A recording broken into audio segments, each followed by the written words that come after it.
Hey guys, welcome to the second part of lesson 10.2 in the Guitarist Toolbox. So this part of the lesson is all about specific techniques and just a basic overview of the techniques themselves, just in case you don't know what they are, in case you don't know how to execute them, even if you do know what they are. I know some of my students find some of the techniques a little frustrating at times. So I'm just going to go through, basically there's going to be about 30 different types of techniques that I can think of. I've put them in a list. I've uploaded them as a PDF to your course. So what I suggest you do is I suggest you make exercises. This is part of your practice, yeah? Make exercises out of each and every one of the techniques. They are valid and useful in your playing to be expressive. There's nothing worse than listening to somebody just dogmatically going over the same licks, and really having nothing much else to say apart from those licks. Okay, so I've split them into 6 categories. They are as follows: expressive techniques, rhythmic techniques, melodic techniques, some advanced techniques, tone-driven techniques, and articulation and ornamentation techniques.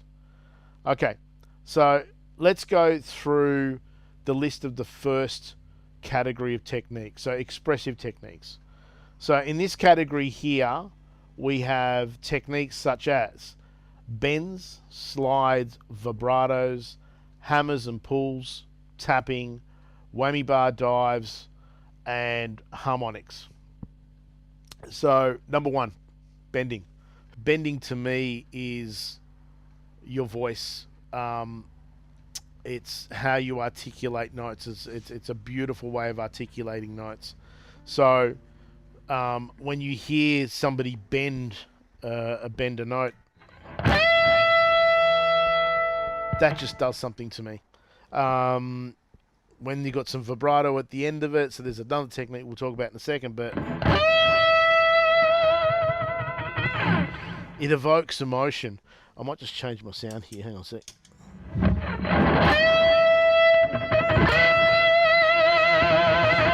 But for some people, it can be a little bit of a difficult technique to A, get your head around in order to execute smoothly.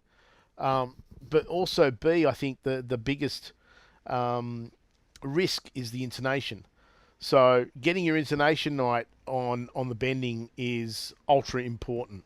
So, but I'll talk about the technique first before I get into the intonation of it. Okay, so when I think about the intonation, or the actual technique of bending, I should say, when I think about the technique of bending, obviously there's a stretch in the string, but how do you place your fingers? You can bend with all of the fingers of your fretting hand. So you can bend with the first finger, second finger, third finger, which is the most popular, and even the pinky. Okay, so I'd say the second and third finger are the most popular, third finger being the most popular, followed by the middle finger, followed by the second finger. If you Gary Moore, you bent most of your notes with that second finger. Okay, if you're Django Reinhardt, then obviously the second finger and the first finger, because you didn't have the third or the fourth finger working.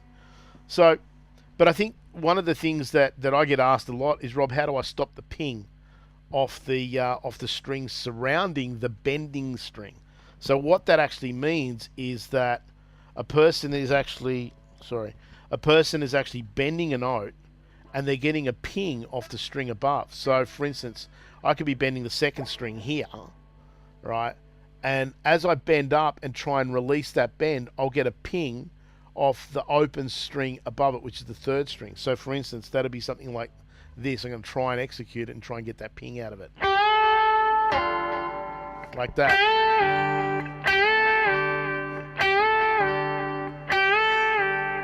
Now, I get asked about that one a lot. There's 2 ways I think that you're going to approach the idea of eliminating these unwanted overtones. So the first way is that if you're not muting with the palm, I suggest that you do so, because when you bend or when you play with more volume, you know, muting the guitar is essential to getting, you know, clean notes out. But in this case here, I'm only going to be able to really kind of mute out the 6th, 5th, and 4th string. But the 3rd string is probably too close for me to actually, you know, palm that shut. Yeah, because I might actually stop the... See that? I might actually stop the bending note from actually achieving its rightful destination.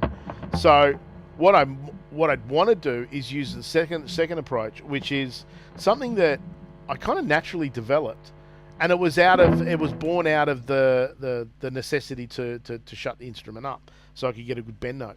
And what I did was I started to straddle the string above with my first finger. So if I was bending with my 3rd finger here, I wouldn't get the fingers in behind it. Yes, that's great for support, but it doesn't really help the strings surrounding it. So what I want to do is I want to straddle that string that I'm actually bending on, but also the string above it. And what that does is it keeps it quiet. So as I bend the note and I come down, it's silent. I get no ping. Whereas before, I'd be doing this, right?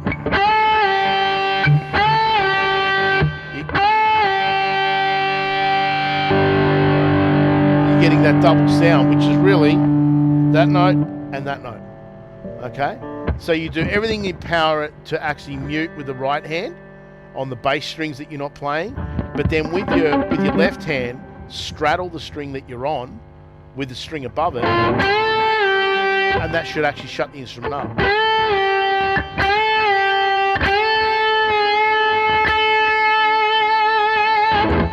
Okay, so that's my approach on muting the surrounding strings. The strings above, you'll be okay with, because your fingers on your left hand are already kind of like, you know, all over those strings and muting them out anyway. So you could be in a bent situation. And that's already muted. I don't have to do much to mute that. I mean, it'd be different if I was doing this. But I hardly see people bend like that.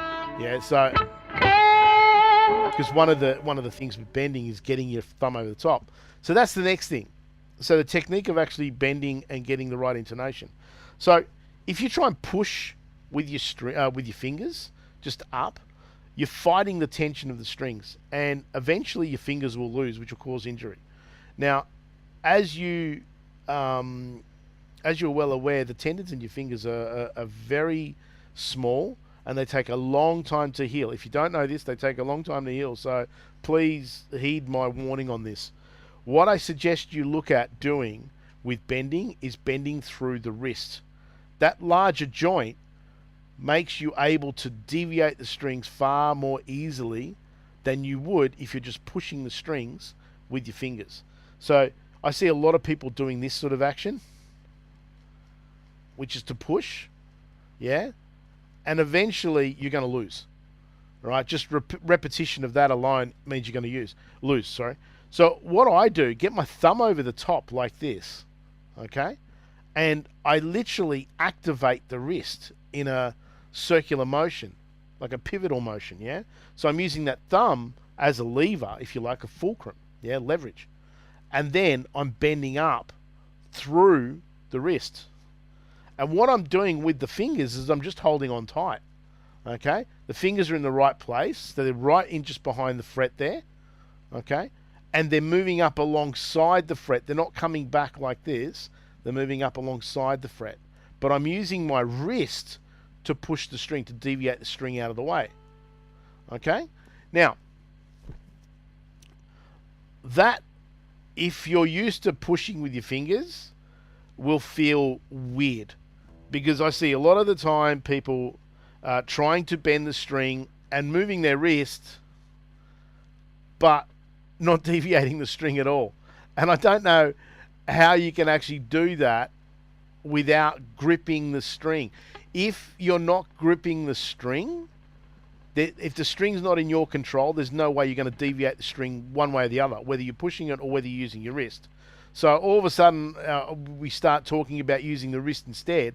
And what they're doing is, again, their fingers are moving because their wrist now is making their fingers collapse into the hand. Okay? But the string's not moving. Really what should be happening is you're gripping the string and you're moving with the wrist. You're deviating with power. Okay? So there's no power loss in that at all. In actual fact, all I'm doing with the hand is doing this. Sorry, doing that. Okay? So I'm holding on to the string. Okay? The fingers aren't moving at all. They're just gripping the string in one way, and the wrist is moving and deviating the string. Okay. So that is the technique of the execution part of it. The more important part is where you land. Okay? So if you think of bending as a technique of curves, what you're literally doing is creating a curve. Now you have to intonate to the notes that are inside of the key. Otherwise, you land outside of the key and it sounds all kinds of wrong. I use this analogy a lot. It sounds like you're swinging a cat around by its tail. Okay? Okay, so you really want to get into the note. You're locking into the note. The best exercise that I've got for this is really simple. Okay? I'm just going to take delay off. The best exercise is to reference the note that you want to bend to and then bend into that note. If you're bending, if you reference the note, you've got to listen to the note that you're referencing. So you're really kind of like taking that E into your inner ear and listening out for it. Yeah? And then when you come back one fret and you practice the semitone bend. And what you do is you don't stop until you get there, until you got to that reference note. There it is. And then you reference it again.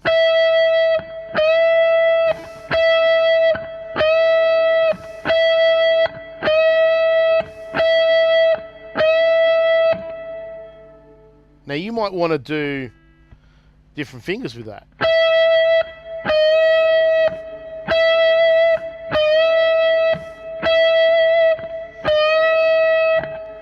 Okay, again trying to keep form. Okay, I'm just going to take off my reverb. I can hear my reverb. Okay, this is going to sound rather dry, but anyway. Okay.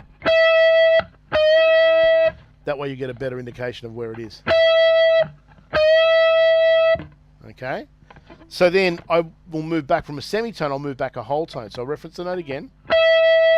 And I'll come back a full tone to the 15th fret on the D, and I'll bend up into the E. Again, not stopping until I hit that reference note.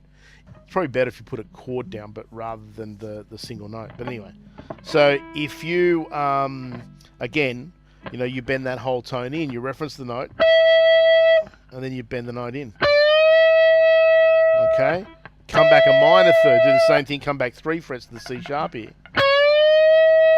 Again, not stopping until you believe that you've achieved the note that you referenced, yeah? There it is. Okay, there's a certain sweet spot that you'll get to when you bend the notes that that make you feel like you're in that ballpark of what the reference note is, and that to me is important. I liken it to traveling on a bus and getting off at the right stop. Okay, so in this case here, you're traveling along.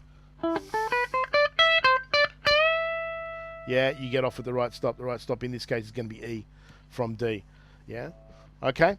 So that's probably the best intonation exercise. And you got to practice that, you know, in your songs. You got to integrate the bending into your playing, and then really listen to the note that you're bending inside of the chord that's being played. Now that brings up another part of bending as a technique, and that is what notes do you bend? Well, if I take this example of where I'm playing at the moment and I'm using E as a destination note, let's assume that we're playing E minor pentatonic or in the key of E minor. So we've got... So E's the root. So if I bend from the D, that would be the minor 7th. Yeah, if I was in E major, it wouldn't be a D, it would be a D sharp, and it'd be a semitone bend. Yeah, in this case here, the minor 7th's a whole tone bend. Okay, now, what does the minor 7 into the root or into the octave offer us? It offers us complete resolution. So if I've got... feels like it resolves, yeah? The next bend note that I can think of would be the G, which would be the minor 3rd of E, into the 4th, which would be A. So you could play that E chord again, and then bend from the G. Now that feels like it just goes straight into the middle, okay? Similarly, if I bent from the A into the 5th, which would be the B, so if I play that E chord, that's where most... If you listen to most solos, they're going to start from probably one of two places the most if they start with a bend, and that is either the minor 7 going into the root, or the perfect 4th going into the perfect 5th. So in this case here, you play the E chord, and you bend the A into the B. Yeah, and you resolve back onto the E in that manner. Whereas if I do it from the minor 7 position, yeah, it just feels like it hits the mark, you know. The minor 3rd going into the 4th. Now, there's another great bend in this case here if I bring in the major 2nd. The major 2nd in this case is the F sharp. So that gives me like a semitone bend, a minor 2nd bend into the minor 3rd note, yeah? So F sharp to G, it's just a semitone, right? Adds a little bit of tension, yeah? The amount of songs that would start with some sort of a 1-2 minor 3rd, so the 2 into the minor 3rd as a bend is ridiculous. Same with, say, the 5 going into a minor 6, for instance, right? Okay, so 5 going into a minor 6, the first song that I can think of is... Still Got the Blues, Gary Moore. So it starts on the A, and it goes A, D, E, F, yeah? So, but that's 5 into minor 6, yeah? Semitone bend from 5 to minor 6. Then from there, you're going from D into E, okay? But as the chords are moving, he's hitting chord tones, right? So, but that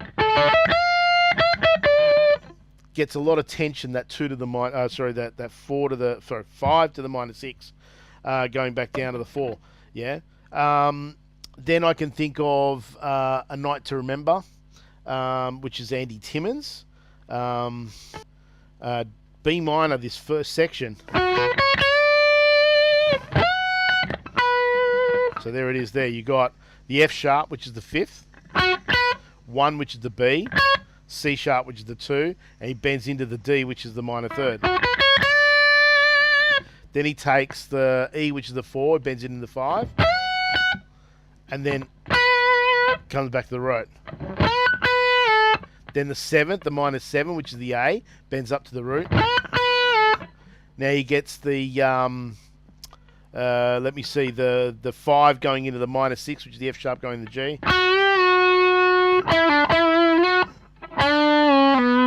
And then the 2 into the minor 3 and back to the 1. That's beautiful.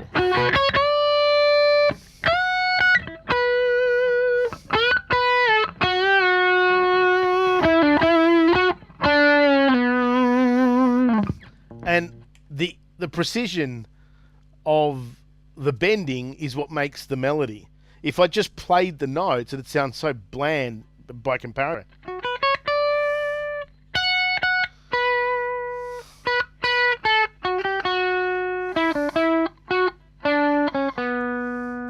Nice melody, but there's not much going on. So that's where the articulation of the bending really comes in. The precision, the artistry of how the bends really make the melody come alive is just awesome. Okay, so that's one. We're going to be here for 3 hours on these techniques.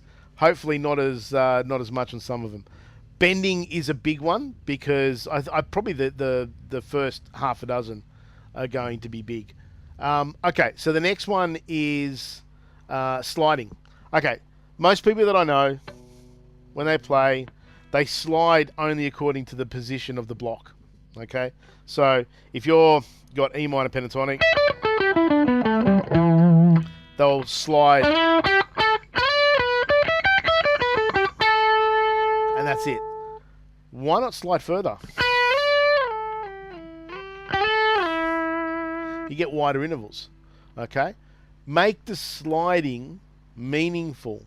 By that I mean make it work with time, with the rhythm of the track, with the melody of the track. Yeah.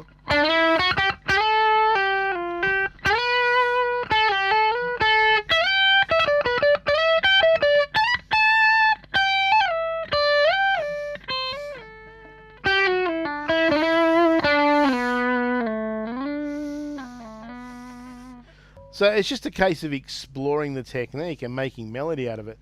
And I think probably one of the things that you'll want to really explore is the rhythmic nature of the sliding technique. Like it's fluid, yeah.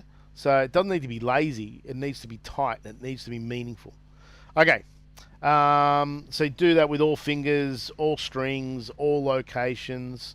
You could do it with octaves. You could slide with octaves.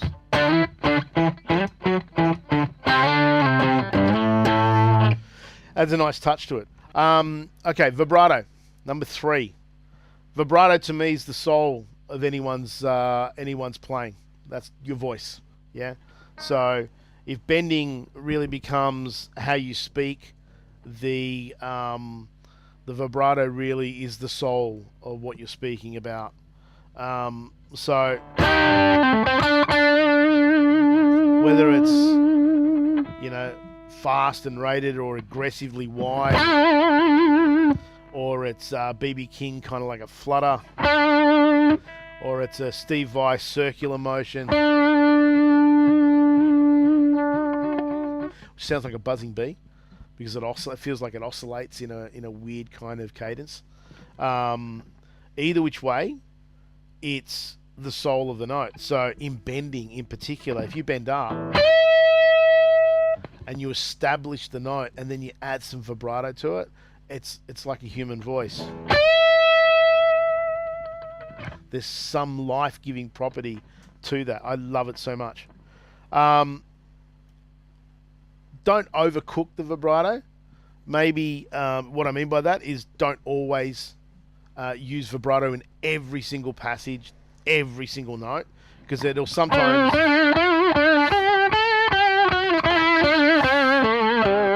sounds like a nervous twitch, and sometimes I've said it to some of my new students at the time, if I get them to improvise for me, that it feels like they're using the vibrato as a crutch for thinking, yeah. So because they're not confident of the notes that they're on, or the notes that they're choosing, or the phrase, or what have you. So they'll use vibrato as this spacer of sorts.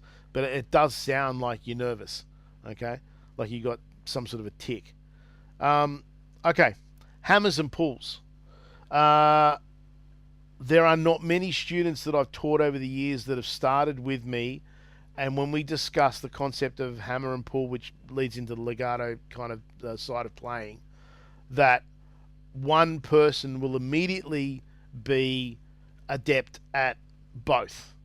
They're usually adept at one and not the other. There are rare circumstances, but my experience has shown me that people usually get one and not the other, and have to work at the one they don't get. So, a hammer. What is a hammer? Think of a piano. Think of a hammer in the back of a piano. So when you hit the key on the piano, it activates the hammer in the back. The felt part of the hammer hits the string. That's what activates the note in the piano. The first thing that I notice is that when people think they hammer, they just come down and smother the note. Just do that. And then wonder why there's no sound at the end of it. The trick is that you've got to get the note to sustain. That's your first visual, yeah? So I've got to get to that note there, which I've just hammered onto, and allow it to sustain. Which means, yes, I'm coming down with some sort of force, but it's more about placement, and a solid placement at that. It's not coming down soft and then just resting on the string, because that's going to smother the string. It's going to stop it from vibrating. Okay? So you come down onto the string solidly, but not in aggressive. You don't have to come down like that. You can. I mean, there are instances where that's what's required. You know, texturally speaking, you know, you got, you know, dynamic in that regard. You know, loud, soft type of thing. But the first trick is not to come down soft. It's to come down in a solid manner upon that. And the best way to learn that is to do your scales with that. So, say for instance, you've got a pentatonic scale. If we come down with a pentatonic scale, so you're hammering every second note on the same string, yeah?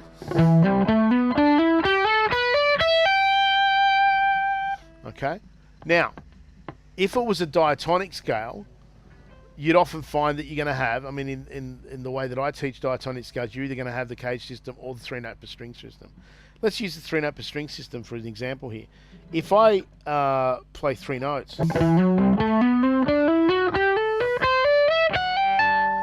okay, so again, now I've got to generate the hammer for 2 notes, yeah? Okay. So which really means I've got to come down solidly on that first note that I hammer onto, and then solidly on the 3rd note. Now, the easiest exercise for this, you do that in a range of motions.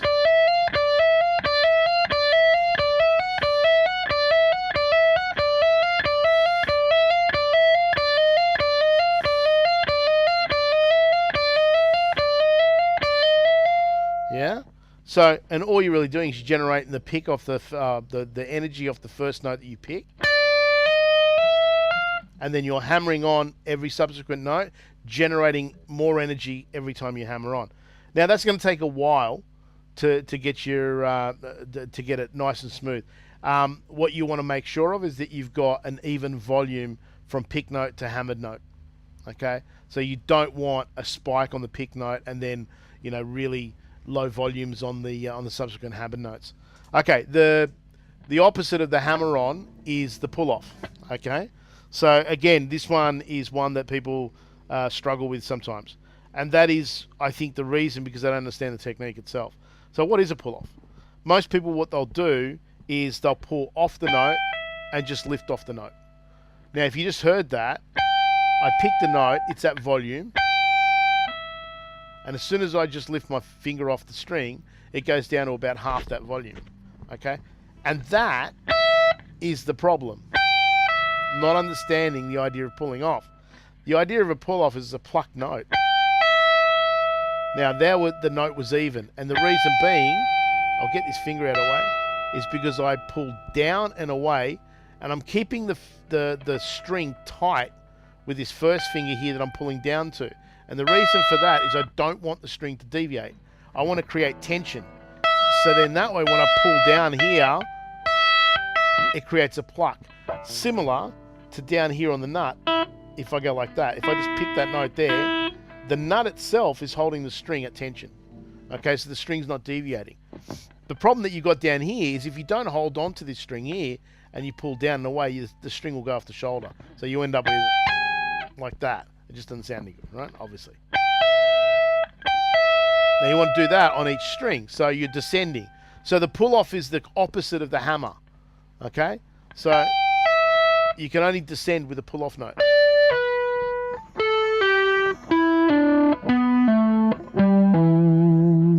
Okay? Now, there's a diatonic version. So if you come down...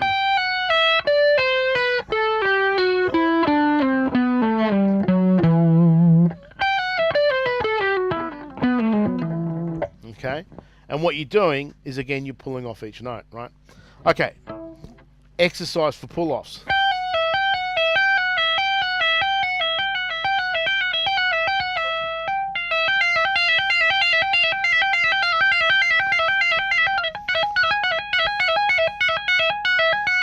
Now it feels like I'm rolling, which it kind of is actually.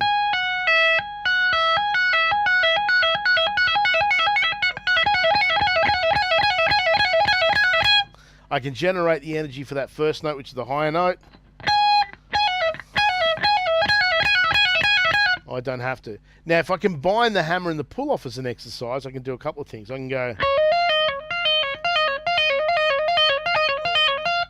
Yeah, so I can hammer up and then pull off.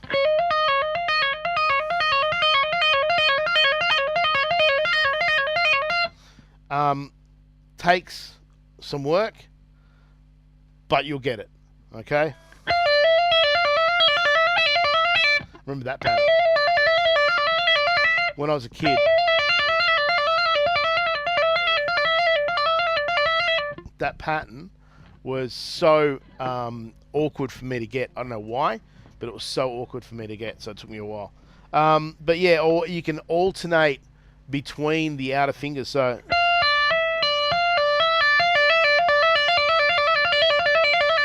And that's a good way to make the fingers a little bit more independent of each other. So they're not just going, they're not just in a linear fashion, which people tend to slap.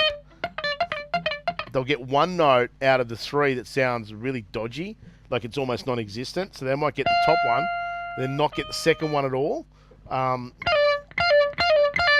Like that. And you really want to hear all three. Which is why you can do it like that. Just make sure you get the separation. 1, 2, 3, 4, 1, 2, 3, 4, 1, 2, 3, 4. So it's a 4-beat turnaround, yeah? And the other way was to actually go hammer, pull off to the first string, first finger, hammer to the second finger, pull off to the first finger.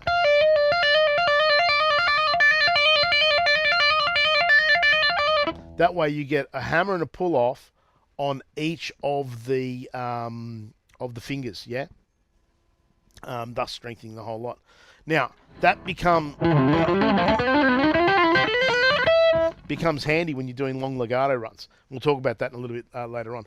Okay, what's next? Tapping. Okay, Eddie.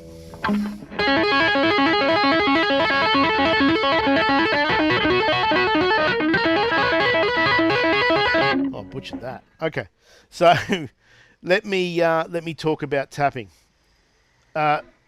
First, the tapping hand. Okay, so the tapping hand here is the extension of the left hand. That's all it is. Okay, and you're tapping, which means you're hammering on. Okay, so and then the left hand is creating a hammer pull situation. Could be 2 fingers, could be 3 fingers, could be all 4. Doesn't really matter. The use, or I suppose the benefit of tapping is that you get to widen the intervals. What Eddie did was he arpeggiated chords through the tapping sequence. I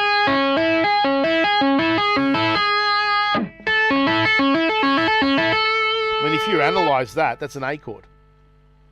Yeah, you got A up here, the tap note. You got C sharp, and you got E. That's an A chord. So he was creating a linear arpeggio with that sequence of tapping. Okay, so Eddie made it popular. Eddie wasn't the first one to do it. He never claimed that he was, but other people came along. Randy Rhoads had a different way of tapping. Eddie used to kind of like use his first finger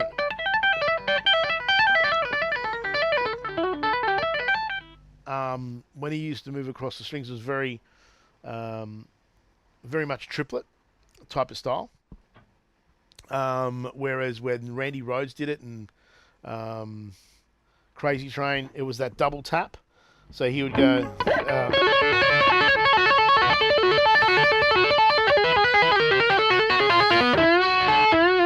so you got that.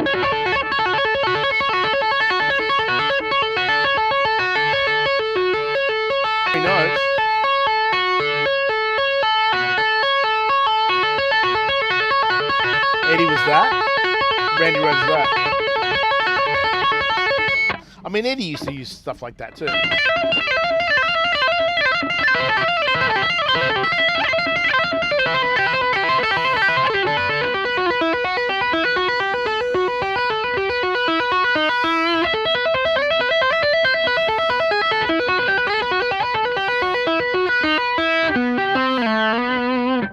Okay, so that was tapping to create an arpeggio, and then as you saw, this stayed static, and then he moved the melody behind it. Okay, it's very classical. Then came Vi, and his way of tapping, I think, was something that people adopted. I certainly did, which was to not change the pick out of the hand, right? To keep the pick where it was for picking, so you could just move in between, and then start using the second and the third finger as your tap fingers. And what Vi would do is go across multiple strings and create arpeggios out of it. So he would go. So there's a major 7 arpeggio. There's B, C, E, G. And you can tap the major 7.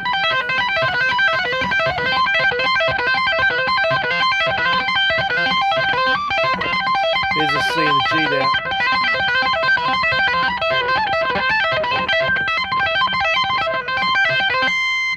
So that became very much a popular way of tapping as well. So he would move across. He could even do an octave. So he might come down here to the 5th fret as an example and tap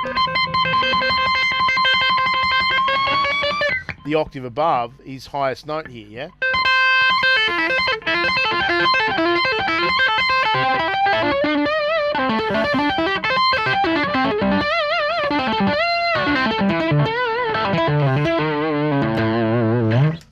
Above all else, any one of these techniques, right, has to be musical. Has to be used in a musical situation. And the best way to use it in a musical situation, never forget what I'm about to say. Always use rhythm. If you don't use rhythm for any of this stuff, it'll sound crap. It'll sound so disconnected and so out of whack with whatever is going on in the piece of music that you're playing, right, that it won't make sense, nor will anybody enjoy it. The way that anybody enjoys any one of these alternative techniques other than just picking and fretting, right, is that it's got to be rhythmic. Even if I took out the wiggle stick, I haven't even got this on the list, right, and this is probably not the best wiggle stick to do it with because it's not like my Ibanez, but I'll show you. If I go like this, yeah, if I've got a little bit of a backing track, anything that I play, hang on a sec, just let me create this for a sec.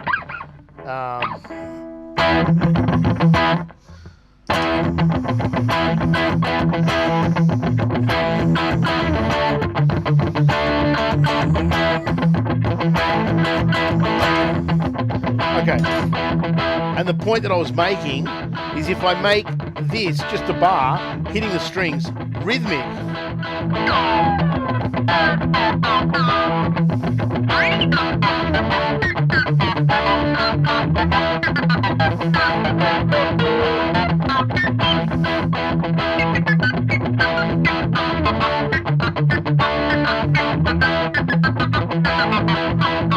see what I mean?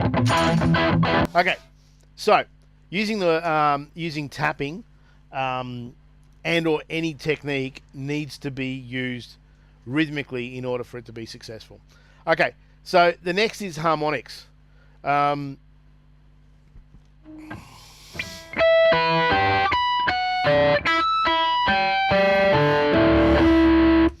Probably the most misunderstood technique other than pinch harmonics. Okay, so why 12, 7, and 5? They're the natural harmonics. What the hell are they? Okay, so if the way the harmonics work is this. Quantum physics, ladies and gents. This is the string length.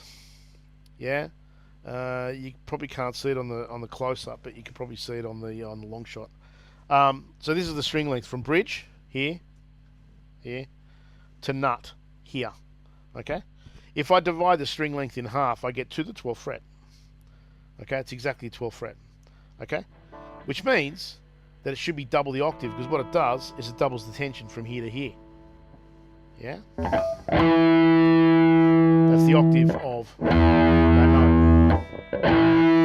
Okay, now, if I get this, and I halve it again, and I'm going to come here, if I halve it from here to here, right to the nut, the halfway point is exactly at the 5th fret.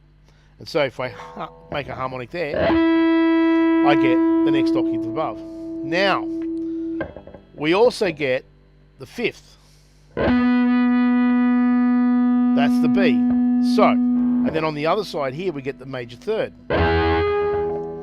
Okay? So we've literally got octave, 5th, octave, major 3rd. It's like an E major chord, that one.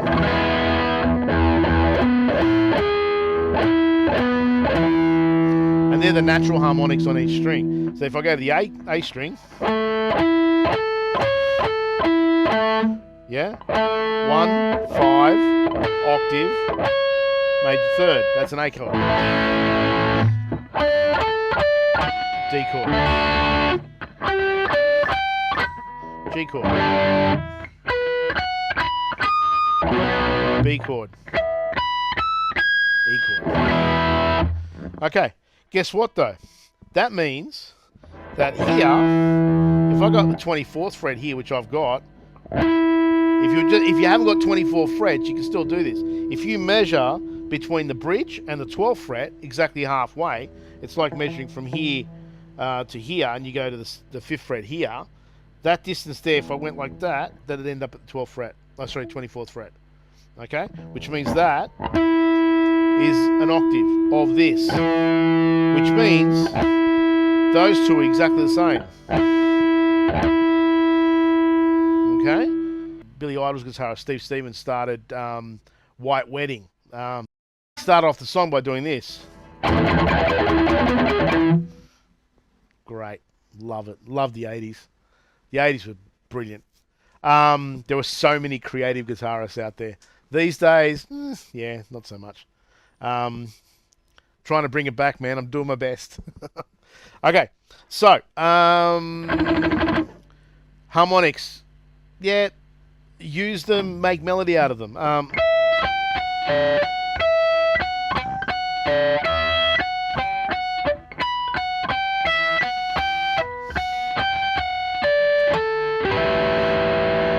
Now,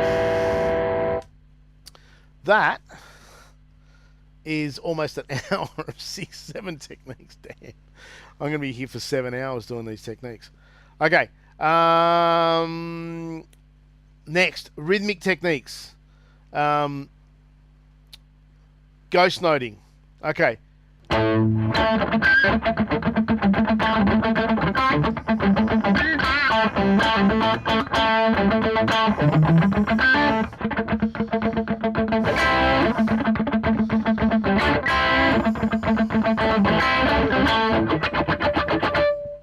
There you go. Self-explanatory. Palm muting. Okay, the difference between palm muting and not. Okay, so here's me playing some chords without palm muting, power chords specifically.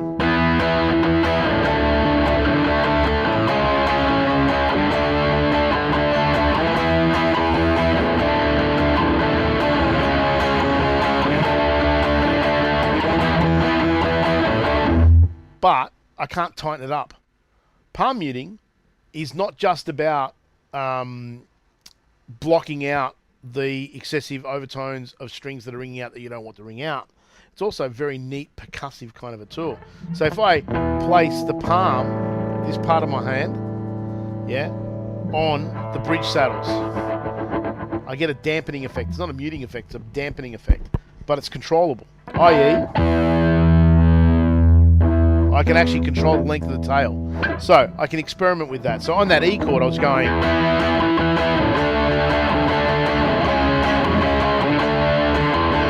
And I wasn't muting.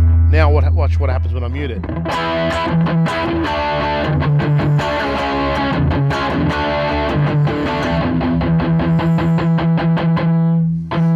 Hear how long the tail is? It's right short. There's still tone there, and it's a real aggressive kind of like percussive tone. but it doesn't ring out like this. Yeah.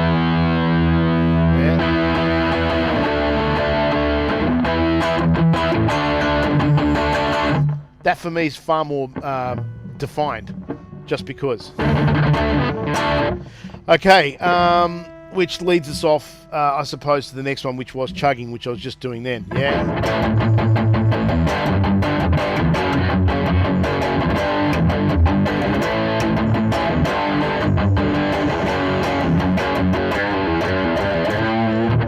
So to me, this is how I learned to play guitar in the 80s. Everything was a power chord, everything was chugs and palm muting. The palm muting was there for two reasons. One, to shut the instrument up so it wouldn't feedback and be noisy. And two, because the more I dug into it, the more I figured out that the percussive nature of chugging was really kind of addictive, and I really resonated with it, and it was in everything that I was listening to. So yeah, became good at it. Okay, what else have we got? Melodic techniques. Okay, arpeggios. Okay, arpeggios are really going to go in with our advanced techniques next, which is sweep picking. So I might as well show you now because I'm trying to save some time here. Okay, so if I think about what an arpeggio is, right? So I shouldn't do that with a guitar. Okay, so an arpeggio, by definition, is the notes of a chord played separately. Kind of get the key of C major, and you might go like this.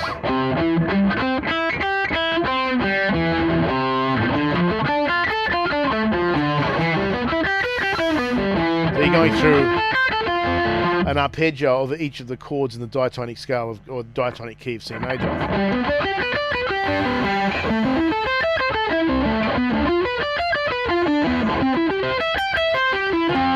But it literally just goes,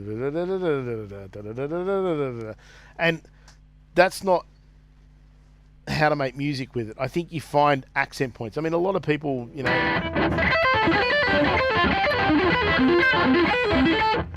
like do stuff like that, and that's all well and fine. I used to be one of those guys. I don't use it like that anymore.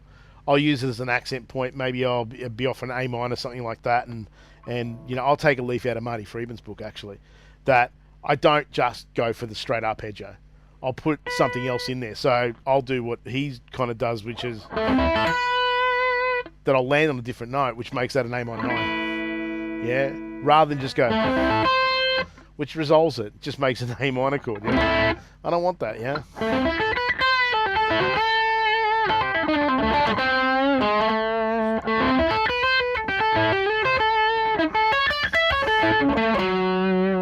Yeah, so landing someplace else and using it to accent really helps.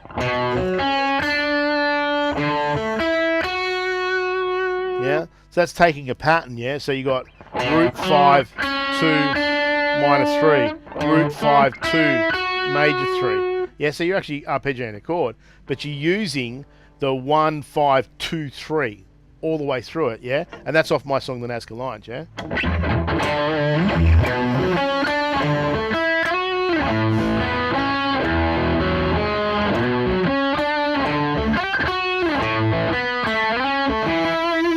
So that's how I use arpeggios, yeah? Like I said, you know, I'll use it for an accent, but it's not a massive thing for me. Good to know, but try and, you know, use sweeping and the arpeggiated nature of lines. Try and be thoughtful rather than just going, oh, here's my new technique. It's a little bit like, you know, if you learn how to do pinch harmonics, right? Which is another technique that, you know, pisses a lot of people off. But once they learn how to do it, far out, it's in everything that they do. Like, it's because they've worked so hard to get it, now they just can't stop doing it. They use it everywhere. It just gets a bit monotonous, right? Creatures of habit, man. We're creatures of habit. Try and really, I mean, the whole idea of doing this list with you is to give you ideas to broaden your musical palette. Yeah, to broaden your textural palette. Okay, so what are we up to? Pedal tones. Okay, so again, this kind of like goes into more, I suppose, classical kind of feeling, But if you get a pedal tone where you kind of get something...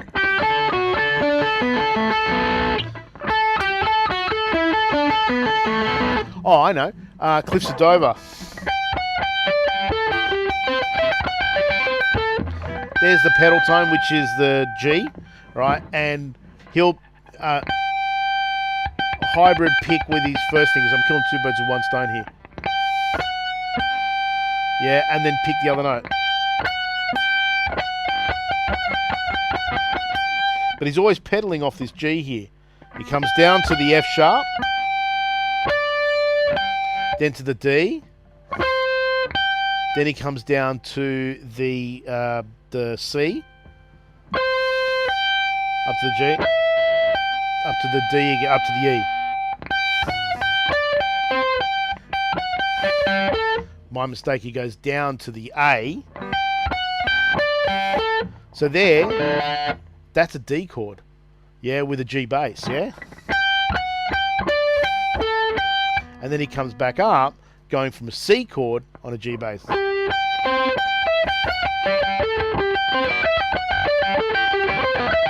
So he's kind of like going,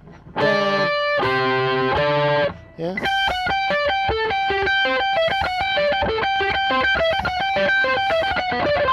Yeah, that's what a pedal tone is, yeah? Yngwie would have used it like this. Well, still uses, he's not dead yet.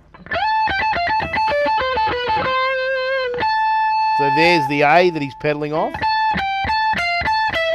A, G, A, F, A, E, A, D, C, B.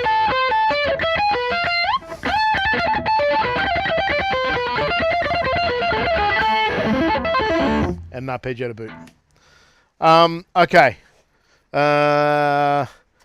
Question and answer phrasing. Okay, so this is this kind of goes into tension release type of thing. Like, what is tension? What is a question and answer? Music is all about questions and answers. It's a conversation, right? If you just play patterns, they sound like you got verbal diarrhea. To me. Okay, it's my opinion. Sorry, there you go. I said it. I used to be that guy, but now I'm not. And the reason why I'm not is because I like melody.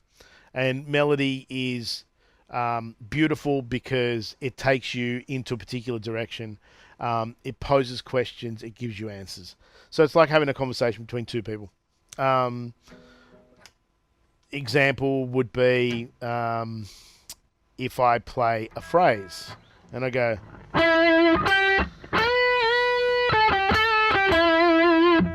Okay, that's a question. It's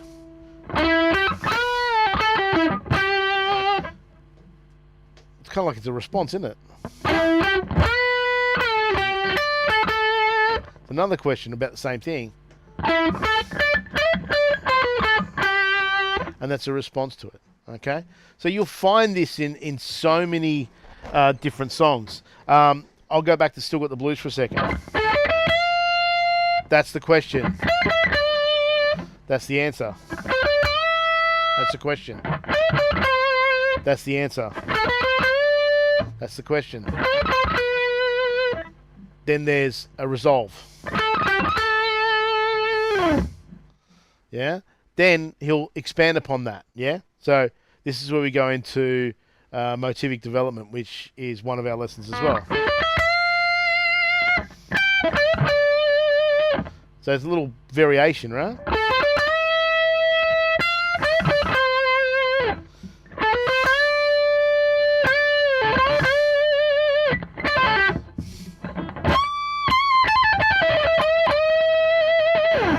Yeah, beautiful, absolutely beautiful.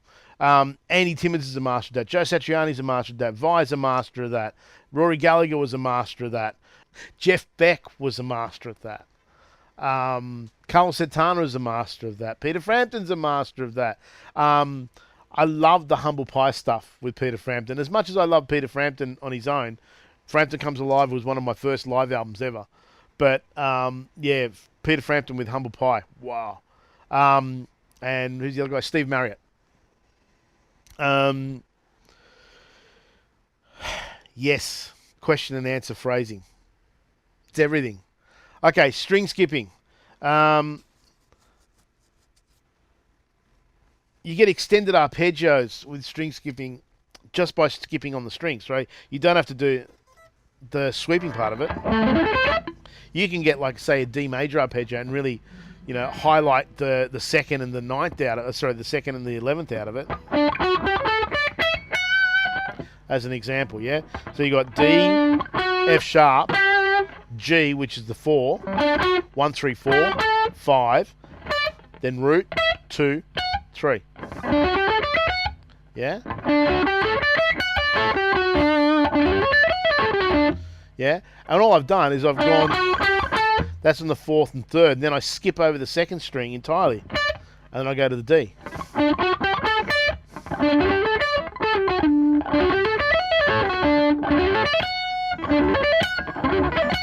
And really what it feels like is it feels like you're kind of like taking big leaps up a mountain, right? So you kind of like jumping levels, yeah? And then you go, there you go, it's an extra level up.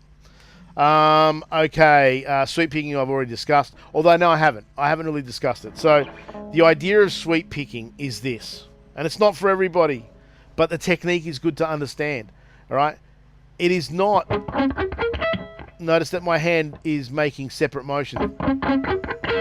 That's not sweep picking. Sweep picking is literally dragging across the strings. The way that you practice sweep picking is literally to do that with the start. You got to get used to that. And then when you put the notes with it, you're letting the dragging of the hand time itself with the left hand.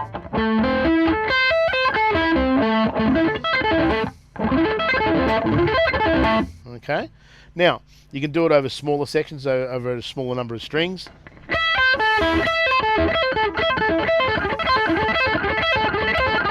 So it's very rhythmic, yeah.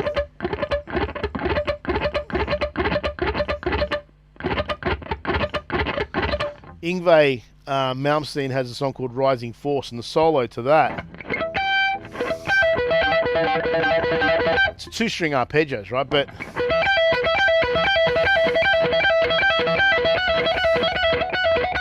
he's doing it across 2 strings, but it's a 4-beat run. So it's 3 beats on the pick, so down, down, up, and then you got to pull off on the 4th note. 1, 2, 3, 4. So that's the run. So yeah.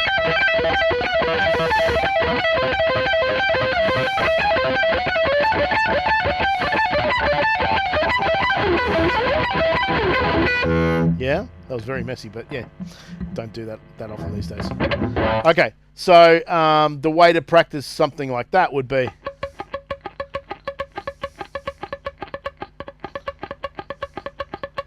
he had a song called Bigfoot too, that had something similar, but it was off the bassier strings, yeah? But this wasn't 4-beat, this was actually 3-beat. 1, 2, 3, 1, 2, 3, 1, 2, 3, 1. So the same picking motion, but there was no pull-off.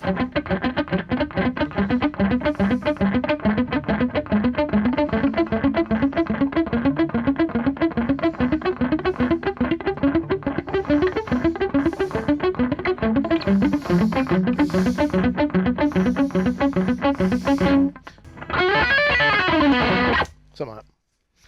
All right, might take that out. We'll see. Okay, economy picking. Economy picking is the use of legato with staccato. That's how I understand it. So you will, instead of use strict alternate picking across strings, which is one way to do things. Instead of doing something like that, you might do something like this, which is down, up, down, and instead of changing direction and going to the upstroke on the next string, you just do 2 downs. Like that. Yeah? So, feels like you're kind of gliding across the strings. Although, I think if you learn that way, if you learn economy picking first, because you want to shortcut things, economy, right? Then you're actually setting yourself up for a fail. Why? Because you create a hump. You'll notice that it sounds like there's like an accenting going on, and there is. And the reason being is because when you alternate strings and you alternate your picking across strings, the balanced nature of that, i.e. there's two motions, you're using each motion equally, yeah, means it feels like you're walking or running, yeah. If you run as fast as you can doing economy picking, i.e. left, right, left, left, right, left, left, right, left, at some point you're going to fall over. Why? Because you've got two left feet going on. Okay, so my advice to you is, yeah, sure, learn about economy picking, but if you're going to learn about economy picking, make sure that your alternate picking is already up to scratch. Okay, because that's the most seamless and the most flawless technique that there is, purely and simply because of the mechanics of it.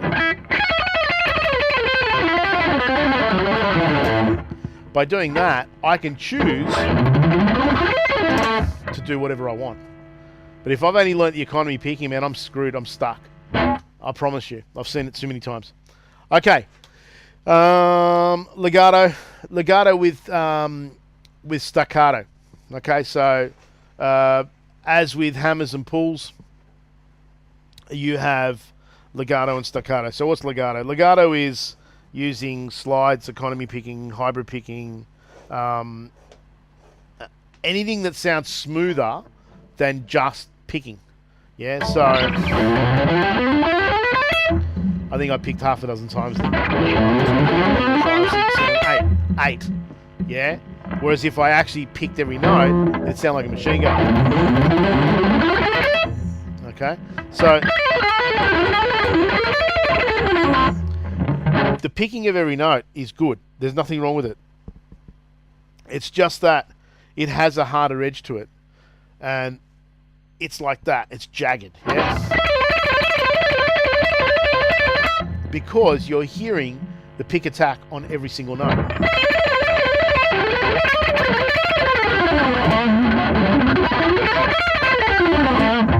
Yeah. Whereas if I just picked on the way up, I didn't pick on the way down.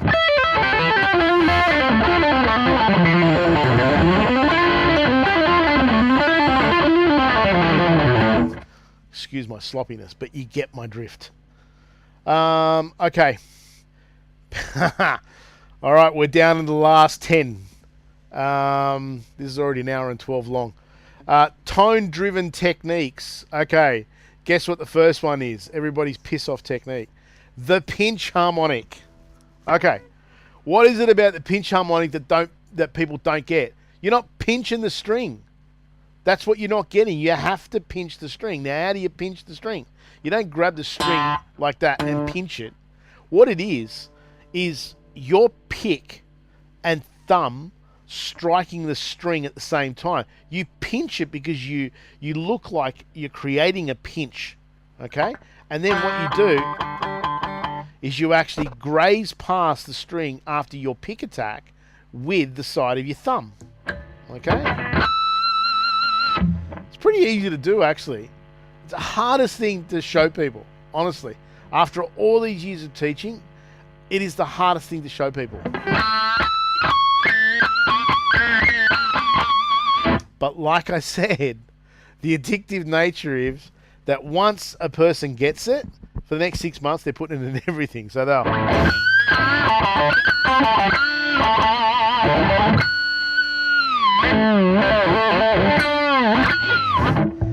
just because. So, what is it? I don't know if you can actually see that. See, as I'm striking, you can see my thumb, hopefully, if I go like that, there we go. You can see my thumb is actually striking the string. So I'm picking first, and then my thumb is grazing past the string, thus creating a harmonic. That's all it is. That's what a pinch harmonic is. By angling the pick in a particular way and grazing past the string and really digging in, the pinch comes out at almost exactly the same time as the pick is being struck. Oh, sorry, the string is being struck by the pick. With the pop harmonics, which would be our next one, I reckon, you can outline a scale with that. You can get like a scale, and if you outline the scale, right, with your right hand, the octave above that you're playing the scale down here, and you kind of like go, yeah, you can hear the harmonics out of that.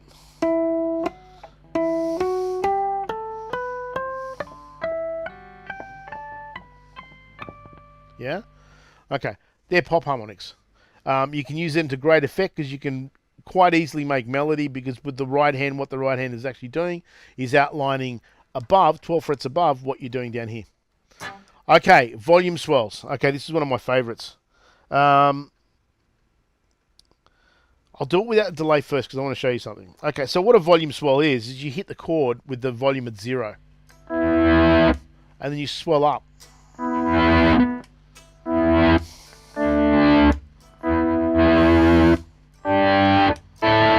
You can do it with single notes. But that's dry. If I put a bit of delay on it, and maybe a little bit of chorusing on it as well.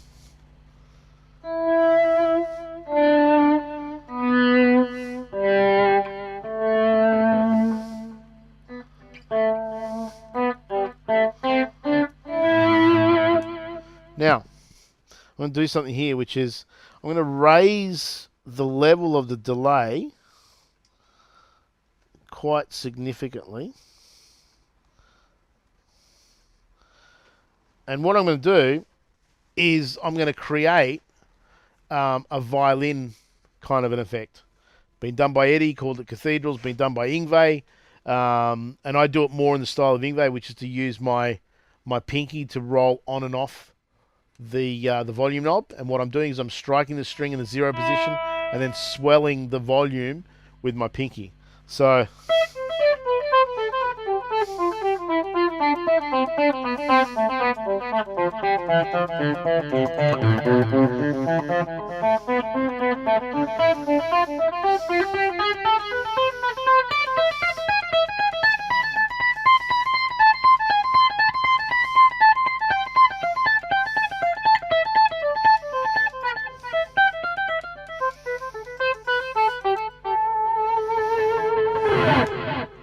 there you go.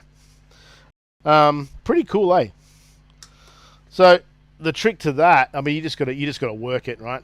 Eddie just did it like that, and I can't do it like that. My hand gets like a cramp when I just do it like that, yeah. And it's probably a little bit harder, but nonetheless, I do it my way. Find your way of doing it. Okay, pick scrapes. What are pick scrapes? Okay. Couple of ways of doing this. Most people do it Eddie's way and other people's way, which is to scrape along the side of the pick like this on the top of the string. Yeah, so like that.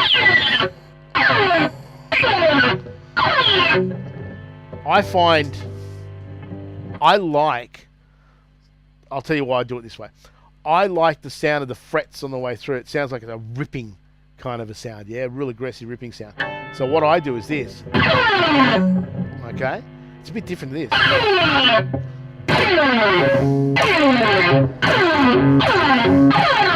And what I'm doing is I'm actually going in between the strings.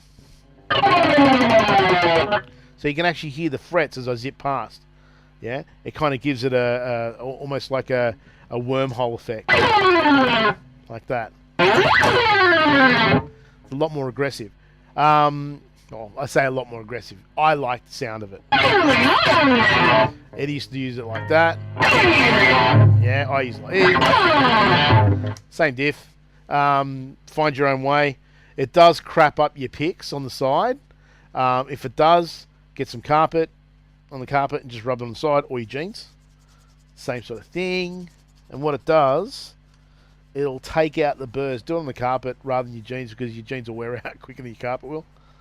But yeah, if you do it that way, you're not shitting up your picks straight away. All right, Okay, feedback control. Okay, where's feedback control coming from, really? Okay, feedback control is really coming from a loud amplifier within proximity of other magnetically charged electrical equipment, i.e. other speakers. If I do that, it's full bore nothing, right? If I hit a note and hold it, I'm not likely to get feedback. Then again, here it comes.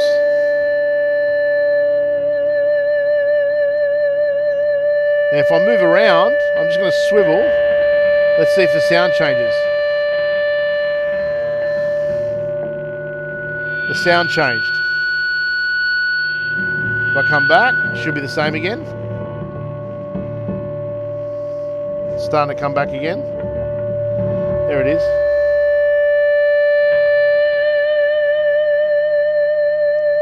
Now, if you're on a stage, if at sound check what you do, you measure the room out and you kind of like, you walk around with a note and you want to create that sort of an effect at your gig, you can actually walk around the stage and know what tones you're going to get. So it's kind of premeditated. But I think there's also the nice surprise factor that doesn't matter how much you reckon you case the room out. When people kind of like fill into the venue and the whole ambience changes, the whole band, everything changes anyway. So it's a really nice surprise. But it's feedback under control. That's different than something coming from a microphone that blows the crap out of your ears and is like an ice pick to the forehead. Okay. Grace notes. Okay, this is more about articulation and ornamentation. Okay, so we're into the last 5 techniques here that I've got listed. There are more, but okay, grace notes. What grace notes are basically notes that aren't notes. I'll put this in a different way. If I'm starting a phrase and let's say I want to, the note that I'm going to hit first is E. I can just hit it, or I can slide in from the D, like that. But you didn't really hear the D, did you? You heard the zip into the E, but you didn't hear the D. You didn't hear the E then either, you heard the D. So your ear's drawn to the destination note rather than the departure note.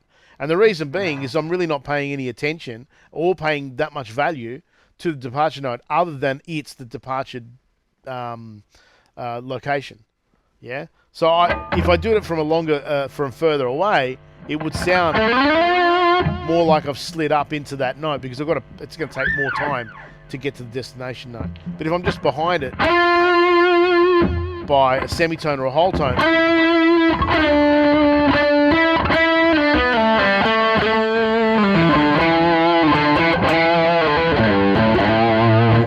it's a really neat technique. I think it adds, again, a vocal quality to the note. You hear it more in players that write instrumental music, I think, because we're always looking for a way to make a passage that would otherwise be just a block of notes sound more interesting and keep an audience engaged because we're vocalizing what it is that we're playing. Okay, next, trills. All you're doing, what is a trill? Trill is just bouncing between 2 notes, like the chirp of a bird. Yeah, yeah. You can do that. Gary Moore used to have one. We used to use a pedal tone, and he used to bounce between the open, say, G string, and all the notes on the G string. So you do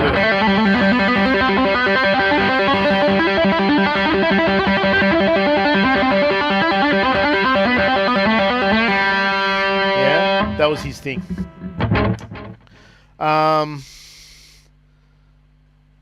The trilling, he actually used to use a trilling as well.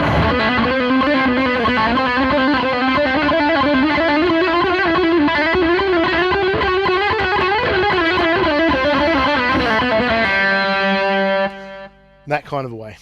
Okay, glissando. Really sweeping across the fret. I mean, look, glissando sliding, doing stuff like that. Yeah, there's your, what do they call it? Your cat call. Okay. All right. Staccato picking, I've already mentioned with the legato stuff, but the staccato stuff again. Picking every note, legato, you know. Yeah. Okay. And last but not least, octave doubling. Actually, I'm going to add one more before the octave doubling. Tremolo picking. Tremolo picking is a trill done with a pick. So you got your alternate nature of the pick, and the left hand moves slower. Eddie used to use this a lot.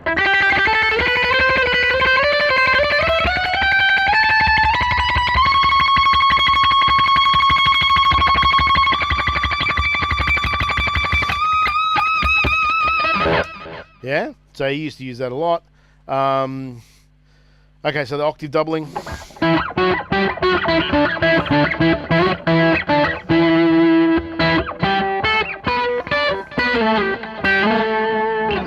There you go. So, great technique for adding a bit of thickness to your melodies. You just got to block out the string in between the two notes that you're playing. Yeah, the root and an octave. So there's a string in between which you must mute. Okay, so it just requires this finger to lean on that string, so it's not playing it. If you go like that and you go like that, you end up with a fourth chord, right? So you don't want to.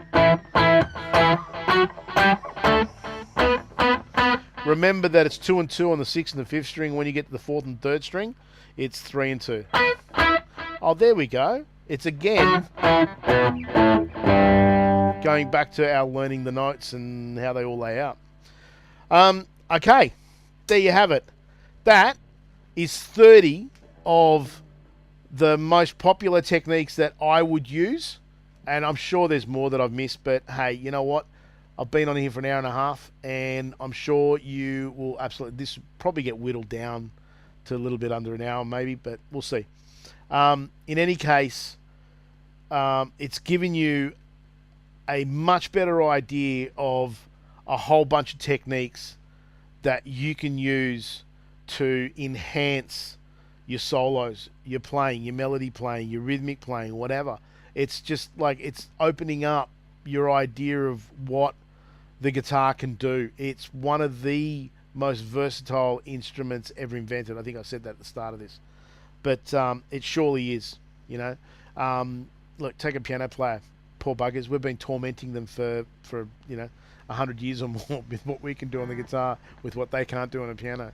And even with mod wheels and pitch wheels and stuff like that, it still doesn't sound the same yet.